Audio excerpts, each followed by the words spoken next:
Hey, family. Oh, it is Tuesday, August 22nd. This is Jadalyn, and you're listening to Temple Talk Tuesdays. And we are on our fourth episode. Wow. Okay. We're moving along. So, uh, school is back in session for some of us. Let's talk about it. We survived the summer. I don't know about the rest of you all, but EJ's social life was banging this summer. I am still, I feel like my body is still adjusting to all of the movement that we have had going on this summer. I am tired.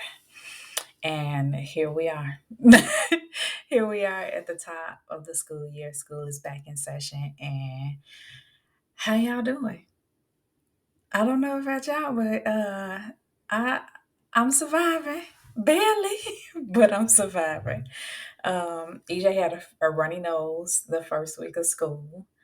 And I have just been spending the last 2 weeks just loading him up on vitamins. Everybody who knows me knows I swear by elderberry. I will elderberry you to death. Elderberry tea, elderberry syrup, elderberry tablets, elderberry chewables, gummies. If they got it, I got it. So EJ has been taking his elderberry. Even though he came back home with the sniffles, but we're making it through it. We're making it, and hopefully, we'll have a uneventful school year. But how are you guys getting through? I mean, have you all started school? If you have, for those of my parents whose kids have started school, um, we know like these germs are like relentless, especially the first 2 months of school. Um, the whole house is getting sick. So I want to hear from you guys. What are your back to school immune boosting routines? What are you doing? How are you sending your kids to school? So, like I said, mine is usually elderberry. I've been tagging EJ with some vitamin C and vitamin D. And this school year, I've added in omega 3. My little guy is super energetic and sometimes he loses focus. So, one of the things that I've been doing is looking for ways to support his diet and help him with focus and getting through the day. Um, so, I've added omega 3 supplement, which is super good.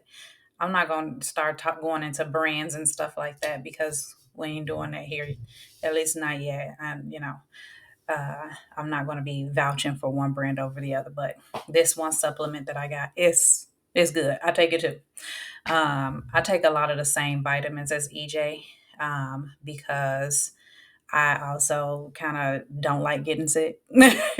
And if anybody knows, like, especially mom, if the kids get sick, you got to take care of the kids. 9 times out of 10, you end up getting sick too. So I'm taking the same vitamins. I've also recently started a new coffee brand. Um, and it has like some ginkgo and lion's mane and stuff like that just to help me get through my day and make sure that my mind is focused and stuff like that. So we have a lot of things happening this fall, so I always want to make sure that I'm doing the things to kind of support my health and make sure that I'm not just talking a talk, that I'm walking a walk. I have to take care of myself as well. So talk to me in the comments. What do you guys add into your health routine or regimen this fall to support yourself through, the fall blues, the fall weather changes? What is in your arsenal? If you're a parent out there, tell me, what are you adding or doing for your children to give them an extra boost to their immune system this fall as they head back to the classroom and get around all them other kids and their nasty germs? So we have a lot to cover today. So I'm going to try my best to get through it. So as promised, this space is for us. This is us to talk about all things health and wellness, and how we support our temples and getting the most out of our temples and supporting it as best we can, right? So I bring topics to the table that is trending. if God drop it in my spirit to share, I'm going to talk about it. And then I also share based on your request. So, an article was submitted for us to discuss today, and I truly enjoyed it. So, the name of this article, and I'm going to post it in a detail so you can have it, but let me pull it up. The name of this article is Black Chicagoans Are Tired of Waiting for Solutions to Maternal Mortality, so they're creating their own. This article was written by Jenna Smith of the Chicago Tribune. So, first and foremost, I want to shout out to this listener who submitted this article. Um, I think it's important to highlight one, that the listener who supported this article or submitted this article was a Black man. And I appreciate how he took the time to listen to the podcast last week, and provide this sort of feedback. Um, Kudos to him, but also identifying himself as a Black man who's an ally to Black women, supporting the work of women like myself and others who shed light on and bring solutions to the community for the Black maternal health crisis here in the U.S. So, shout out to you. You know who you are. Thank you, for this article. I thoroughly enjoyed reading it. It was an amazing article. It highlighted two pregnancy stories. One woman who suffered a miscarriage, and another whose story was a little bit too close, alarmingly similar to mine, to the fact that she had a faulty epidural that led to some pregnancy related complications. So, why I enjoyed this article? Throughout the entire article, it highlighted their experiences and talked about the tremendous amount of fear they felt. It talked about how they felt ignored by their healthcare providers, and it talked about just the overwhelming feeling of not being able to trust. Like, one particular story, the woman was talking about how she stopped the provider and told them, like, you're not in charge of my healthcare. I didn't ask you to put in an IUD. Don't do that. And, then even still, so much so, her body was in such and this is just my thought process. Her body was in such fear of being disregarded.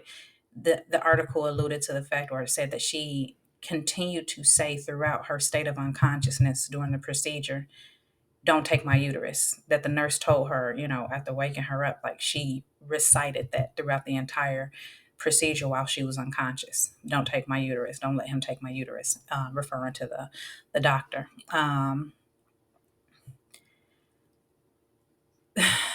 It's troubling.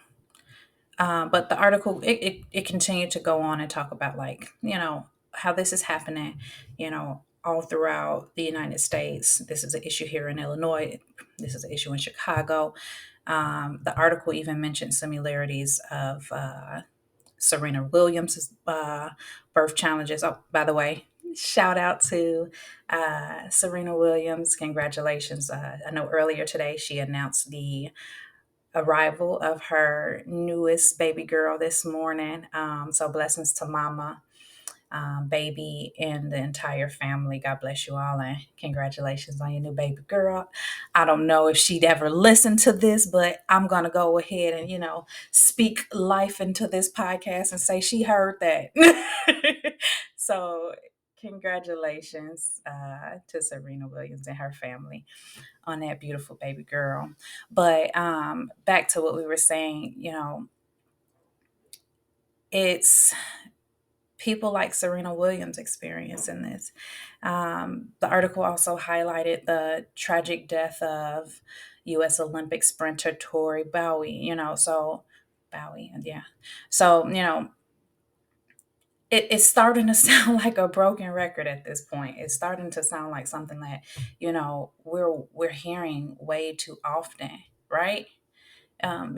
It's a broken record. It's past time to do something about it. And I think my question to all those in power, or all those who can do more in this space, how much longer do we have to hear these stories? How much longer do we have to wait for sweeping change? And I appreciate how the article, um, Jenna Smith, she did a great job interviewing several health practitioners and getting their thoughts and opinions.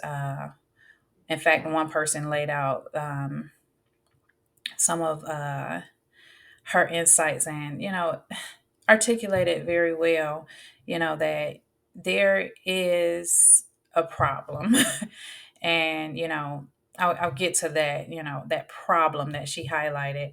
And it's a very obvious problem, but I, I can't thank the writer enough for using those voices, but also highlighting facts because I'm a fact person.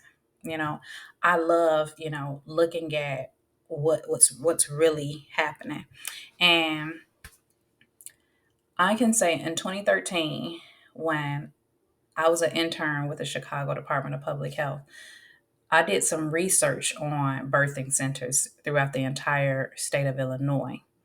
And back then in 2013, that's 10 years ago, I was like, what? It's 2013. Like, okay, it's the new millennium.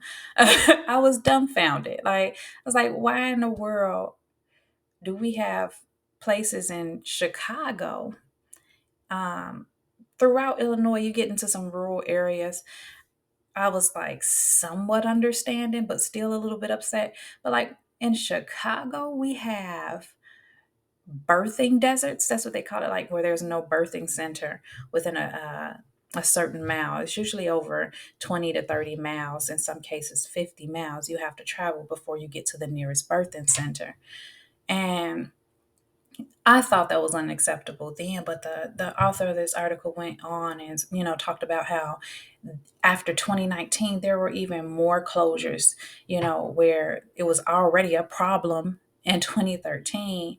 I think she said something about like I'm forgetting, but you all will read it and see. I think she said it was 19 at the time, but now there's only 6 on the north and west sides of Chicago and 3 on the south sides of Chicago. Now, if you don't know, Chicago is the third most populous city in the entire nation. Has a population of over 2.7 million people, spans over 227 square miles, and more than half of the population is female.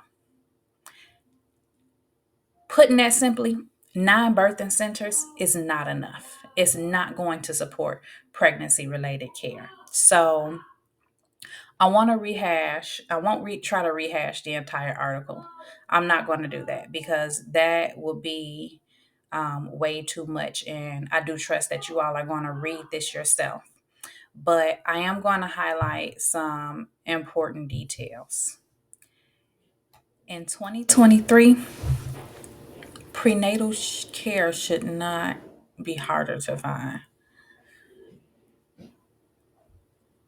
I'm going to always support this effort to highlight that. Like, prenatal care should not be harder to find.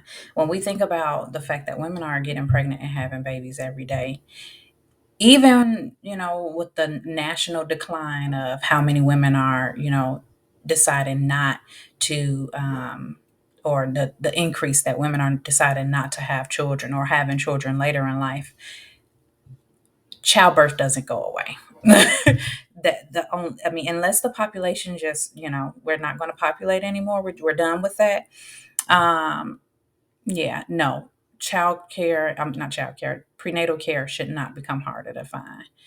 And then another thing that I really like that this article highlighted because it was close to home to my heart is that from 2018 to 2022.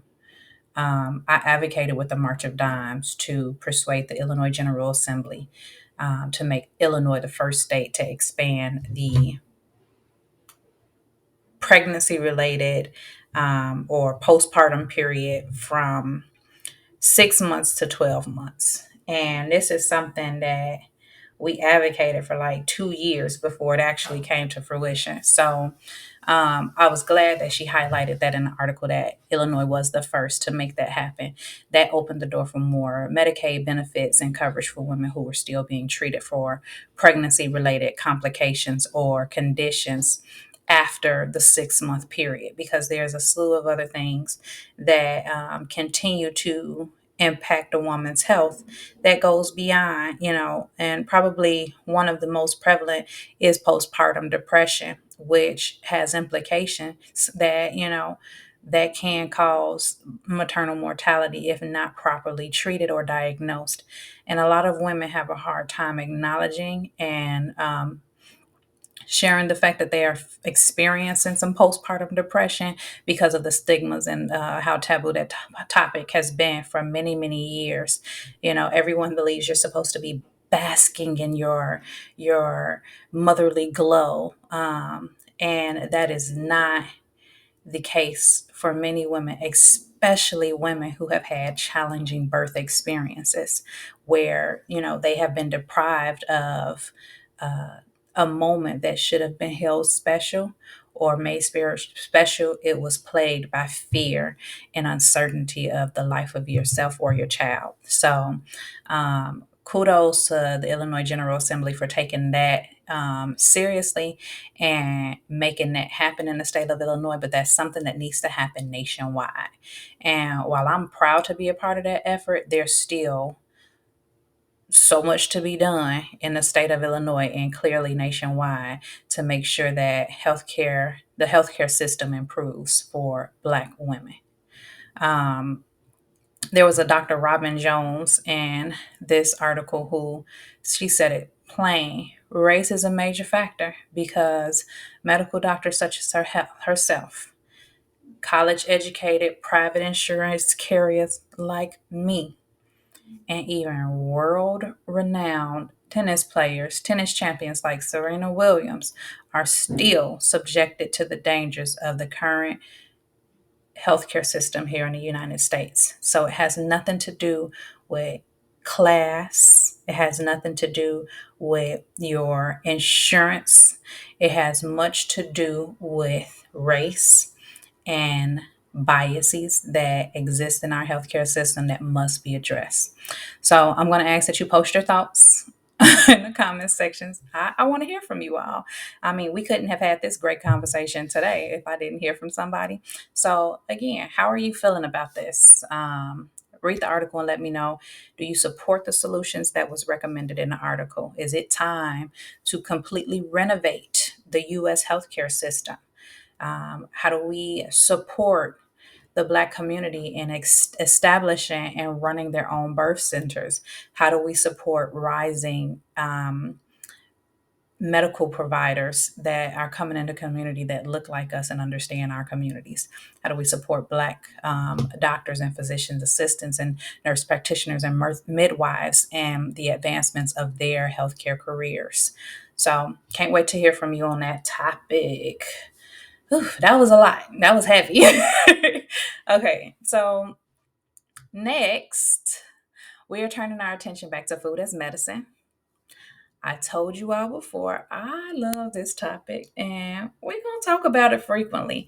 I just think it's one of those things like we can't talk about temple talk. We can't have, this conversation around how to care for our bodies if we're not talking about what we're putting in our bodies. So be prepared to hear a lot on this topic often. I won't say we'll talk about it every week, but it'll definitely come up at least once a month.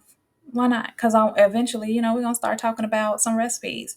I was just chatting it up with a friend last night, talking about our favorite ways to enjoy a salad and different ways to prepare salmon. I told you the omega 3s. I'm working on different ways to prepare seafood to integrate into my son's diet. But my siblings will tell you, I'm always sending them new recipes and like, ooh, we should do a challenge and see whose recipe comes out better. Just pretty much just pushing the limits and getting us to think outside the box of what we are traditionally conditioned to enjoy. And don't get me wrong, I'm not a size 2. I'm fluffy. And I thoroughly enjoy soul food. Yes. and desserts.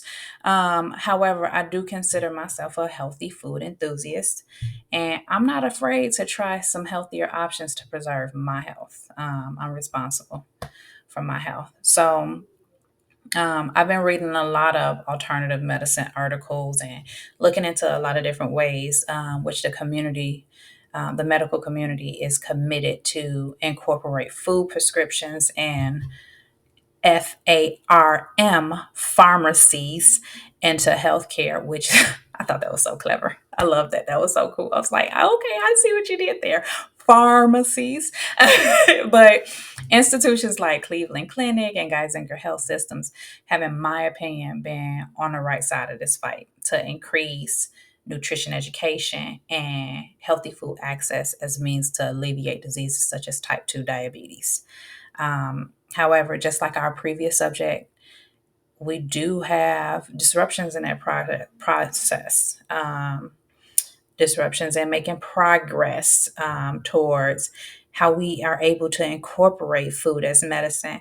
And one of those main things being food deserts. So, just like we talked about the birthing centers and the lack thereof, birth deserts, we also have to consider in ways food deserts are contributing to this public health crisis with chronic illness and health disparities. And um, we have to be more explorative as a community as how we can regain access and implant these sources of fresh food into our communities. So I'll wrap up today's discussion with this thought. Temple Talk. Each individual listening represents a singular temple. I am a temple. You are a temple. We have an obligation to care for this temple to the best of our abilities. I tell my son every day, our bodies is our first gift from God. One of the ways we show gratitude for this gift is to treat it with love, kindness, and respect. This is my little chant with him, right? This is a commitment that I also feel like we have to renew it daily. It's hard to take care of your body. It's hard to understand it because it's easy to find comfort in things that are not always good for your body. Whether it's, lack of motion, relaxing, whether it's, what we put in our mouth, it's easy to seek comfort than it is to seek things that show love, kindness, and respect to your body. I'm guilty of it too. I want to expand that notion after hearing this article and talking more about food deserts. I want to expand that notion to community and ask this question. What is our reasonable service to the body? Or in this instance, I'm using body and population of a people. I want to restate that or re-say that. What is our reasonable service to the body or population of a people? When I think of health disparities and my identity as an African American woman, I am a fragment of an entire body of people. I play a part in healing that broader temple. What is my reasonable contribution towards its upkeep and healing? So I'm going to ask that you all please keep this conversation going below. I know the ways in which I think, but I'm I'm I'm I'm I'm open to being challenged. I'm open to being, um, schooled on what you all think. Do we have an obligation to the body, the population of our people and its upkeep? Or are we just responsible for ourselves? Just me and mine, just me and this temple, just me and this. Um, I want to hear your thoughts. Talk to me below. So, again, thank you all so much for tuning into this week's Temple Talk Tuesday. I hope you enjoyed the conversation. I enjoyed having it and talking about this. I enjoyed getting the article submission. If you have been listening to us and you like what you're hearing, I'm going to need you to go ahead and hit that subscribe button, like right now. Stop listening and not subscribing. Go ahead and hit it. It's okay. Let me know how much you enjoyed today's show. Give it a thumbs up if you liked it. If there's something you want us to cover, let me know in the comments. You all can also email us at info@echnchicago.com. I'll drop that below too, so you can have that. If you know someone who you think will enjoy our Temple Talk community, go ahead and share this podcast with them and get them on in. All right. I also invite you all to follow us and check us out on Instagram at ECHN Chicago. We also have our upcoming Women's Health Conference on October 28th, F.E.D Women's Conference. So I'm going to add that link below. And I am looking forward to chatting with you guys and continuing on in our Temple Talk Tuesdays journey. So thank you all for subscribing and stay blessed.